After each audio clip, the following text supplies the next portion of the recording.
Hi, I'm Arnold D. Casas. In this video, I'm about to discuss the history of air transportation. So without further ado, let's begin. Air transport began over 200 years ago, and here's a timeline of some of the major developments. In 1783, the Montgolfier brothers launched their first hot air balloon and it was considered a breakthrough year in aviation. In 1852, the first airship fitted with a steam engine was flown by Henry Giffard from Paris. The airship could only fly forward. In 1903, the Wright brothers made the first engine-powered flight and it was named the Flyer. In 1926, the first seaplane having one or two floats in a place of the usual undercarriage, this plane took off from and landed on water. In 1930s, flying boats were used to cross oceans because aircraft could not carry enough fuel to travel long distances non-stop. In 1940, the first practical helicopter which could carry passengers was developed, but before this, a helicopter that could get off the ground and move in all directions was invented by Russian-American Igor Sikorsky.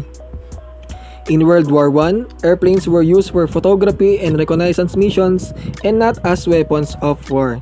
Soon after the First World War, they developed the aircraft as a means of transport with converted reconnaissance and bombing aircraft. Back in 1920s, the first international airport was built in Croydon, London. In 1930, the first jet engine was invented by British engineer Frank Whittle. In 1939, the jet engine was further developed during the Second World War and it was used in military aircraft. In 1938 to 1978, tremendous growth in domestic as well as international air transportation could be observed in US air passenger traffic. Due to this, a surge in direct airline employment, increased manufacturing of civil transport aircraft and engines, airports and travel agencies, air and transportation become a major industry in the USA. From 1955 onwards, airplanes were regularly crossing the Atlantic from Germany to the USA.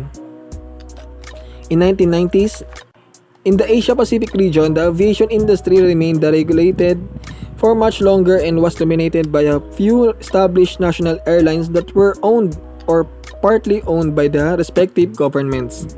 As of right now, we use and benefit from air travel or air transportation, which is critical enabler for achieving economic growth and development on a national, regional, and international level. Air transportation promotes connection and facilitates integration into the global economy. It facilitates trade, encourages tourists, and produces job possibilities.